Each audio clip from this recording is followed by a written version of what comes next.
G'day, Steve Morgan here, Australian Bass Tournaments, and I'm with a two-time ABT Bass Grand Final winner, Dane Pryce. Man, that one came right down to the wire again. Yeah, I always do it in tournaments. I don't stop casting until I have to be back. Always cast at the very last minute, and it's paid off a few times, and it's definitely paid off this time. Where were you coming into day two of this event? What place were you in? I was in 12th after the first day. I think about almost 2 kilos behind the lead. Which I didn't think I would make up, but... Well, one fish made that up. Your kicker fish was just under 2 kilos. Take us through that fish. Yeah, it was a pretty exciting moment. So up the creek, up Richmond River, and there's a bridge up there. It was the shadiest part of the whole river because of the bridge, and I just picked it apart.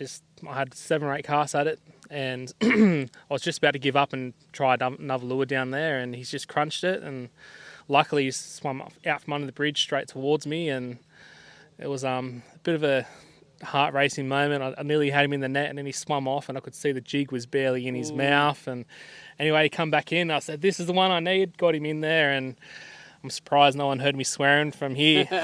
I was pretty excited. But, you know, that was a very important part of making up the weight, but it was your last fish, a 38-centimetre fork-length fish you caught only 20 minutes before the end of the session that really kicked you ahead of Matty Langford, and we only found that out right at the end when we hit update the scoreboard for the last time. Yeah, there was pretty important fish, that one, definitely. I thought I needed another bigger one to make up the difference from yesterday. I was thinking I needed a 1.4, something like that. And I come back and everyone was saying, "Oh, well done, you got second." I was like, "Oh, so close, but so far." But yeah, evidently that wasn't the case. So. No, it was right. You had that one last fish that hadn't gone through the app, and when you put it through the app, bang, it was there. And poor old Matty Langford, do you feel sorry for him, or just has to try harder? No, I do feel sorry for him. He looked pretty heartbroken.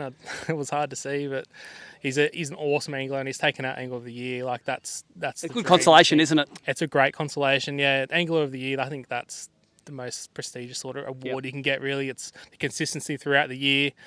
Yeah, that's my goal. So, take us through your jig outfit. You won a Miller rods for that big fish, but take us through your outfit here. I want to show the camera about it. But you tell us about it.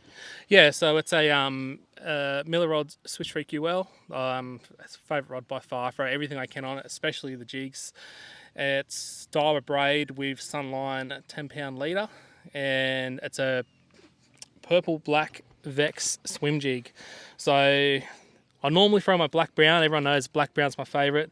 I did catch a fair few good ones on that today as well, but this one was just sitting there on the lid ready to go, and I had a trailer on it. So what trailer did you have on it? I was actually using a Z-Man lizard cut in half. It's kind of like 3 grub tails in one. I think it was pretty good, like that bit of running water. If the jig's just sitting there, that tail's still kicking. Yeah. Those jigs have won you a bit of money this last few years? They have, yeah. Everybody knows that I throw them as much as I can, and for good reason, I guess. I've definitely put a lot of time into sort of trying to perfect the technique as best as I can, and if I can make it work like this weekend, I'm going to throw it. And you're always a dangerous man when that happens. Any sponsors you want to thank that look after you for your fishing?